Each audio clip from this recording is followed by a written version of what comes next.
سحری اور افطاری میں کیا کھائیں؟ افطاری میں کیا کھانا سنت ہے اور سحری میں کیا کھانا چاہیے؟ افطاری میں ڈانٹ کھانی چاہیے، سحری میں جو مرضی کھائیں، کیونکہ افطاری میں اکثر جلد بازی میں گھر کی خواتین بیچاری ٹینشن میں ہوتی ہیں، ان کو بھی ڈانٹ مل رہی ہوتی ہے، ان کی طرف سے بھی ڈانٹیں پارسل ہو رہی ہوتی ہیں۔ بہرحال جی افطاری میں کیا کھانا سنت ہے؟ کھجور، نبی صلی اللہ علیہ وسلم اس سے روزہ افطار کیا کرتے تھے اور اس کی ترغیب بھی دی آپ صلی اللہ علیہ وسلم نے۔ اور کھجور میں کاربوہائیڈریٹ ہوتا ہے بہت زیادہ، ہم جب ہمارا شوگر لیول اتنا ڈاؤن ہوتا ہے اور کمزوری ہو جاتی ہے روزے کے جو اینڈ میں، تو پھر ایسی صورت میں ہمیں کھجور جیسی ہی کوئی چیز لینی چاہیے۔ ہم لوگ کیا کر رہے ہوتے ہیں، شربتیں پی رہے ہوتے ہیں چینی کے، اس میں کاربوہائیڈریٹ تو ہوتا ہے اور وہ شوگر لیول ڈھا کر کے اوپر چلا جاتا ہے ہمارا، اور پھر دماغ ٹون ہونا شروع ہو جاتا ہے، مغرب کے بعد سے غنودگی بجائے فریشنس کے اور بیکار لائف ہو جاتی ہے، اور پھر تراویوں میں لوگ کیسے اونگ رہے ہوتے ہیں۔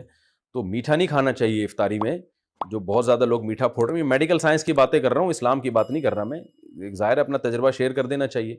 تو چینی اور اس سے بنے ہوئے شربتوں سے اوائڈ کرنا چاہیے۔ کھجور میں میٹھا ہوتا ہے لیکن وہ اچھی قسم کا میٹھا ہوتا ہے، اس سے وہ غنودگی نہیں آتی، اور اس میں منرلز بہت زیادہ ہوتے ہیں، آپ کو طاقت بھی ملتی ہے اس سے، بہت سارے منرلز ہوتے ہیں اس میں، وائٹامنز ہوتے ہیں، تو اور سنت بھی ہے۔ تو کھجور کا پھر ہمارے ایک بڑی ظلم یہ کرتے ہیں کہ اتنا سا کھجور لے کے نا بس ایک افطار کیا، اس کے بعد پھر ڈائریکٹ آ جاتے ہیں پکوڑوں پہ۔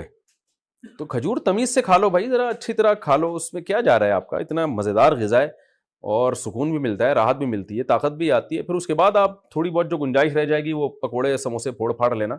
تو کھجور کے ساتھ بہت نفرت ہے۔ نبی صلی اللہ علیہ وسلم نے فرمایا جس گھر میں کھجور نہیں ہے نا فَأَهْلُهُ جِيَاعٌ، وہ گھر والے بھوکے ہیں۔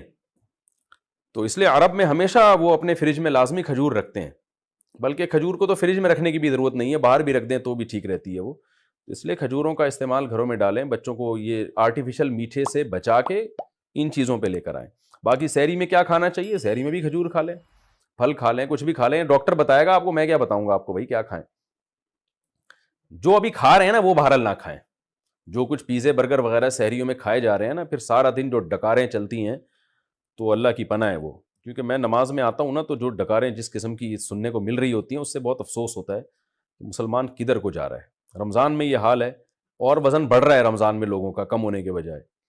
تو باقی ڈاکٹر بتائے گا، حکیم صاحب بتائیں گے کیا کھانا ہے کیا نہیں کھانا ہے۔